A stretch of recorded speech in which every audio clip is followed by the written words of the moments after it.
नमस्कार, आप देख रहे हैं यूथ इंडिया इंटीरियर में। मैं आपका दोस्त राजा पांडे। मनीष कश्यप के साथ में बहुत भारी षड्यंत्र हो रहा है। यहाँ तक कि मोदी सरकार को गिराने की पूरा साजिश चल रहा है। बताएंगे आपको हम पूरे विस्तार से। वीडियो में आगे तक बने रहिएगा।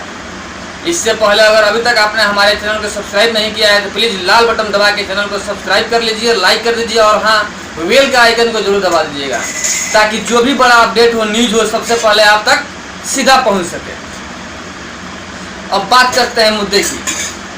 फिर कहेंगे एक बार हम कि वीडियो में आगे तक बने रहिएगा, पूरा वीडियो देखिएगा, फिर आपको समझ में आएगा कि आखिर षड्यंत्र क्या चल रहा है, मोदी सरकार को गिराने का क्या खेल चल रहा है, मनीष कश्यप कौन सा षड्यंत्र फंसे हुए हैं, आपको बताएंगे पूरे विस्तार से।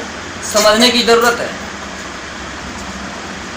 मनीष कश्यप के केस के बारे में सभी को पता है कि 11 तारीख को सुनवाई होने वाला था, टल के 21 तारीख को चला गया। 21 तारीख को भी सुनवाई नहीं हुआ, 28 तारीख को चला गया। सुप्रीम कोर्ट से बड़े ही अच्छे कथन आए, स्टेटमेंट आए तमिलनाडु के खिलाफ कि आपने एनएसए क्यों लगाया मनीष कश्यप पे, आखिर कौन सा दुश्मनी साध रहे हैं। ये सारी बात सुनकर जो मनीष कश्यप के समर्थक हैं, जो भारतवासी हैं पूरे, सबों के दिल में एक संतोषजनक बात थी कि हाई कोर्ट भले ही सुनवाई नहीं किया लेकिन सुप्रीम कोर्ट में सुनवाई होगा और मनीष कश्यप बाहर आएंगे। जो सुप्रीम कोर्ट के जज हैं उनके स्टेटमेंट से साबित हो गया था कि मनीष कश्यप निर्दोष साबित होंगे और बाहर चले आएंगे। 28 तारीख को सुनवाई था लेकिन कपिल सिब्बल 28 तारीख को कोर्ट में नहीं पहुंचे, जिनके वजह से सुनवाई नहीं हुआ। सुनवाई को 8 तारीख को तब्दील कर दिया गया। अब 8 तारीख और 28 तारीख के बीच में पता ना क्या षड्यंत्र हुआ, क्या खेल हुआ कि एक बाइक सुप्रीम कोर्ट के जज महोदय 8 तारीख को जब दलीलें चलने लगी, मनीष कश्यप के वकील ने अपना जजमेंट रखा जज साहब के सामने कि एनएसए को हटाया जाए, सभी केस को कल्ब किया जाए, क्योंकि सभी केस एक ही कड़ी से संबंधित है। अब प्रथम केस बिहार में हुआ है तो सभी केस को कल्ब करके बिहार कन्वर्ट कर दिया जाए ताकि केस लड़ने में सुविधा हो। अलग अलग जगहों में केस लड़ने में असुविधा हो रही है। एनएसए हटाया जाए, क्योंकि मनीष कश्यप एक पत्रकार हैं और सच्चाई दिखाने की कोशिश करते हैं। बिहार की जो भ्रष्टाचार कहानी है उसे दिखाने की कोशिश किए हैं मनीष कश्यप। बिहार की कमियां सामने लाने की कोशिश किए हैं मनीष कश्यप। बिहार में जितना भी षड्यंत्र चल रहा है, जातीय जनगणना चल रहा है, जातीय राजनीतिक हो रहा है, सभी को स्पष्ट रूप से सामने दिखाने की कोशिश की है मनीष कश्यप। इस सारी बात को रखा गया कि मनीष कश्यप के खिलाफ जो स्टेटमेंट जारी किया गया है, वीडियो जारी किया है, और मनीष कश्यप ने शूट ही नहीं किया है, इन्होंने फेक न्यूज फैलाया ही नहीं है, एक फेक केस हुआ है इन पे।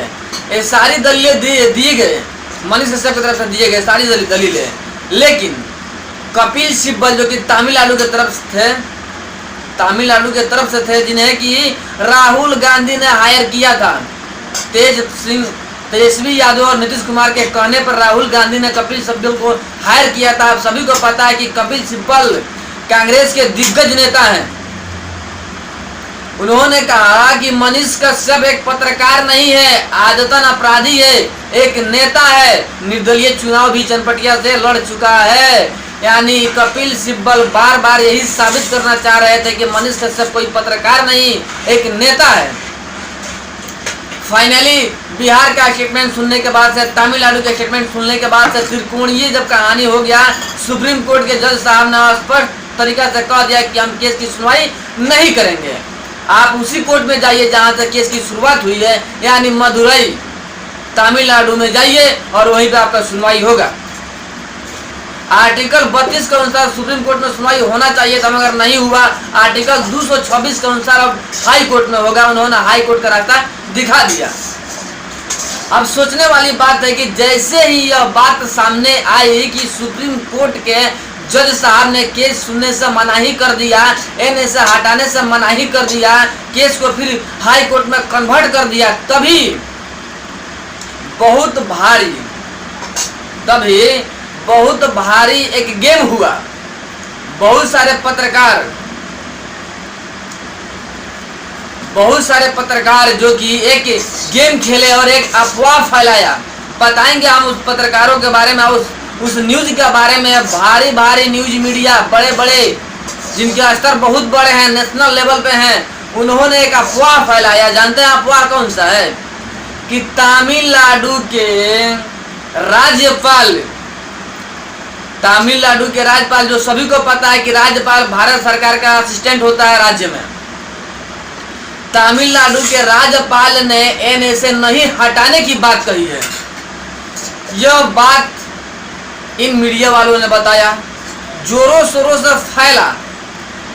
बहुत सारे आपको दिखाएंगे, आपको बता रहे हैं हम, आपके होश से उड़ जाएंगे उन मीडिया वालों के नाम सुन करके जिन्होंने अफवाह फैलाया कि तमिलनाडु के राज्यपाल ने एनएसए हटाने से मनाही कर दिया, जिसके वजह से तमिलनाडु के राज्यपाल ने तत्काल मीडिया प्रेस रिपोर्ट बुलवा करके अपना स्टेटमेंट भी दिया कि नहीं, हमने ऐसा कोई बात कहा ही नहीं है, हमने एनएसए लागू करने का बात ही नहीं कहा है, ये सरासर गलत है, अफवाह फैलाया जा रहा है, रूमर फैलाया जा रहा है। इस सारी बात हुई प्रेस कॉन्फ्रेंस करके तमिलनाडु के राज्यपाल द्वारा बात को कहना पड़ा। अब आपको बताते हैं कि इसमें शामिल कौन कौन सा है, कौन कौन से मीडिया वाले हैं जिन्होंने यह अफवाह फैलाया, बताते हैं आपको।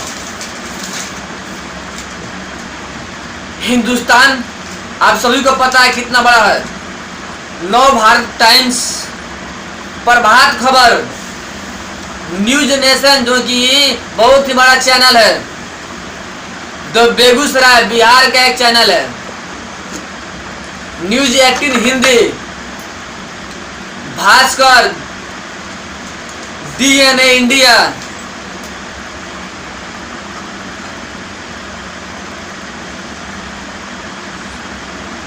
इतने बड़े बड़े मीडिया वालों ने खेल खेला। इनके पास आखिर ऐसा न्यूज आया कहां से, ये न्यूज फैला कैसे कि तमिलनाडु के राज्यपाल ने कहा है कि एनएसए नहीं हटेगा? क्योंकि सबको पता है कि भारत सरकार का असिस्टेंट होता है बिहार में राज्यपाल। अब भारत सरकार में बीजेपी का सत्ता है, सभी को पता है कि बीजेपी की सत्ता है। अब कहीं ना कहीं बीजेपी के खिलाफ भी एक खेल हो रहा है। सबको पता है कि मनीष कश्यप के फॉलोअर्स बहुत ज्यादा हैं, पूरे भारत में है, पूरे भारत मनीष कश्यप के सपोर्ट में है। इसी बीच में कर्नाटक में चुनाव है, कर्नाटक में चुनाव चल रहा है, जिसके वजह से एक रिमर फैलाया गया बीजेपी को तोड़ने के लिए, भारत सरकार को गिराने के लिए, मोदी जी के सरकार को गिराने के लिए एक बहुत ही बड़ा षड्यंत्र चल रहा है भारत के अंदर। अब जांच की विषय है कि आखिर यह बात आया कहां से, उठा आवाज कैसे कि राज्यपाल ने कहा है एनएसए नहीं हटेगा। यानी सरासर दिख रहा है कि बात को फैलाने की कोशिश की गई है कि ताकि बीजेपी को वोट ना मिले, कर्नाटक में बीजेपी हार जाए, ऐसा षड्यंत्र चल रहा है। और चूंकि चुनाव आने वाला है, 24 में चुनाव आने वाला है, सभी को पता है, सभी को यह भी पता है कि मनीष कश्यप के सपोर्टर बहुत ही ज्यादा हैं, बहुत ही ज्यादा प्रभाव पड़ता है। अगर ऐसा कोई स्टेटमेंट जारी होता है कि बीजेपी ने ही धोखा दिया मनीष कश्यप के साथ में, क्योंकि मनीष कश्यप राष्ट्रवादी पत्रकार थे, राष्ट्रवाद के बारे में बात करते थे। अब लोगों के अंदर ये बात बैठ गया सुनने के बाद से, अफवाह सुनने के बाद से कि बीजेपी तो षड्यंत्र कर रही है, मनीष कश्यप के साथ में गेम कर रही है, जिससे कि बीजेपी को वोट न मिले और बीजेपी हार जाए। इतना बड़ा षड्यंत्र चल रहा है बीजेपी के खिलाफ मनीष कश्यप को मुद्दा बना करके, जबकि तमिलनाडु में ऐसा कोई बात ही नहीं हुआ है। तमिलनाडु के वकील जो राज्यपाल है ऐसा कोई स्टेटमेंट ही नहीं दिया है। जितने भी चैनल के नाम आपको बताए हैं सभी बीजेपी विरोधी चैनल है और सभी सरकार विरोधी बातें करते हैं हमेशा से, नया बात नहीं, हमेशा से नया ऐसा बात करते हैं। तब सोचने वाली बात यह है कि जब मनीष कश्यप कोई गलती नहीं किए हैं तो उनके ऊपर एनएसए एक्ट लग गया, राष्ट्रीय सुरक्षा कानून लग गया, तो फिर जो अफवाह फैला रहे हैं जिनका नाम बताए हैं आपको हम, Hindustan, Prabhat Khabar, news 18 Hindi, news nation, DNA India, इन सब के ऊपर एनएसए क्यों नहीं लगना चाहिए? जो कि खुलेआम अफवाह फैला रहे हैं, भारत में दंगा करवाने की कोशिश की जा रही है, षड्यंत्र हो रहा है भारत में दंगा फसाद करवाने की। एक चैनल वाले दंगा फसाद करवाने के चक्कर में पड़े हुए हैं। अब पता नहीं इनके ऊपर किनका हाथ है, किनके वजह से ये करवा रहे हैं। कोई ना कोई बड़ा षड्यंत्र खेल रहा है, जो कि जिनके सपोर्ट में जितने वाले मीडिया वाले हैं, जिनका नाम बताए हैं, सभी उनके सपोर्ट में है। तभी तो ऐसा अफवाह फैला दिया बीजेपी के खिलाफ, ताकि बीजेपी के खिलाफ सभी लोग हो जाएं, जितने भी मनीष कश्यप के सपोर्टर हैं सभी बीजेपी के खिलाफ हो जाएं। ऐसा षड्यंत्र किया गया। षड्यंत्र में कहा गया कि एनएसए अब नहीं हटेगा, 12 महीने तक मनीष कश्यप बाहर ही नहीं जाएंगे बीजेपी के देन से, ऐसा बात कहा गया। और बात नुपुर शर्मा की आई कि नुपुर शर्मा के साथ में भी ऐसा ही हुआ था, बीजेपी ने साथ नहीं दिया था। सब रिमर फैलाया जा रहा है कि साथ नहीं दिया गया था। बीजेपी को भड़काने की कोशिश किया जा रहा है, बीजेपी के वोट को तोड़ने की कोशिश की जा रही है। ये बात बीजेपी वालों को समझना चाहिए कि बीजेपी के खिलाफ कितना बड़ा षड्यंत्र हो रहा है, मोदी सरकार को गिराने की कितनी बड़ी साजिश की जा रही है। तभी तो ये अफवाह निकला, क्योंकि सबको पता है कि मनीष कश्यप के फॉलोअर्स कितने ज्यादा हैं, सभी मनीष कश्यप के सपोर्ट में हैं। अगर मनीष कश्यप के जो सपोर्टर हैं अगर भड़क गए बीजेपी पे, तो बीजेपी को वोट नहीं देंगे। ये सबको पता है, इसलिए षड्यंत्र खेल किया गया और खेल के शिकार हुए मनीष कश्यप, जिनको अंदर डाल दिया गया, परेशान किया जा रहा है। अब सवाल यही है कि मनीष कश्यप एक छोटे हैं, आए मीडिया पत्रकार वाले जो हैं, हाउस मीडिया वाले बड़े स्तर पे आते हैं, तो क्या बड़े लोगों के लिए कानून अलग होना चाहिए, छोटे लोगों के लिए कानून अलग होना चाहिए? अमीर और गरीब का फर्क तो यही पे तय हो रहा है ना। क्योंकि मनीष कश्यप गरीब हैं तो उनके ऊपर एनएसए लगाकर अंदर डाल दिया गया है। जो पत्रकार हैं, मीडिया वाले हैं, इतने बड़े बड़े हाउस मीडिया वाले, ये जब अफवाह फैला रहा है, खुलेआम अफवाह, तो क्या इनके ऊपर एनएसए नहीं लगना चाहिए? क्योंकि इनके ऊपर करोड़ों की संपत्ति इनके पास में, बड़े बड़े हाउस मीडिया हैं, पत्रकार हैं, खुद के चैनल हैं, तो क्या इनके ऊपर एनएसए नहीं लगना चाहिए? सारा जड़ तो यही लोग हैं, यही लोग रूमर फैला रहे हैं चारों तरफ। भारत के अंदर दंगा फसाद करवाने की कोशिश की जा रही है, मोदी सरकार को गिराने की कोशिश की जा रही है। इन लोगों पे एनएसए लगना चाहिए, इन लोगों के खिलाफ केस होना चाहिए। अब सोचने वाली और देखने वाली बात यह होगी कि सुप्रीम कोर्ट इन लोगों के खिलाफ क्या कर रही है। जब मनीष कश्यप ने कोई अफवाह ही नहीं फैलाया, कोई वीडियो ही नहीं बनाया, फिर भी झूठा केस में फंसाकर अंदर डाल दिया गया मनीष कश्यप को। लेकिन जो रियल में है, जो हकीकत में अफवाह फैला रहा है, उसके ऊपर क्या होना चाहिए भाई? अब बीजेपी गवर्नमेंट को जो है, भारत सरकार को और मोदी जी को समझना पड़ेगा कि आपके खिलाफ कितना बड़ा षड्यंत्र हो रहा है। नेशनल लेवल पे कोई बड़ा हस्ती है, कोई बड़ा पार्टी है जिसने मोदी सरकार को गिराने के लिए बहुत बड़ा षड्यंत्र रचा। क्योंकि कर्नाटक में चुनाव है, इसका प्रभाव पड़ेगा, सबको पता है। मनीष कश्यप के सपोर्टर वोट नहीं देंगे, ये भी पता है, इसलिए ऐसा षड्यंत्र खेला गया। तभी तो राज्यपाल को अंतिम में प्रेस कॉन्फ्रेंस करके आना पड़ा और अपना स्टेटमेंट देना पड़ा कि नहीं, ये अफवाह है। मजबूरी में आकर के राज्यपाल को कहना ही पड़ा कि सरासर अफवाह है, हमने कोई ऐसा बात ही नहीं कहा है, एनएसए रखने के लिए हमने बात ही नहीं कहा है। यानी सरासर षड्यंत्र हो रहा है, पब्लिक को भड़काया जा रहा है, सरकार के खिलाफ षड्यंत्र रच करके। ऐसा कहीं ना कहीं प्रभाव कर्नाटक चुनाव में पड़ेगा ही पड़ेगा। अब भारत सरकार को समझना चाहिए और मनीष कश्यप के साथ दे करके मनीष कश्यप को बाहर लाना चाहिए, क्योंकि गेम हो रहा है बहुत भारी षड्यंत्र और बहुत भारी गेम हो रहा है।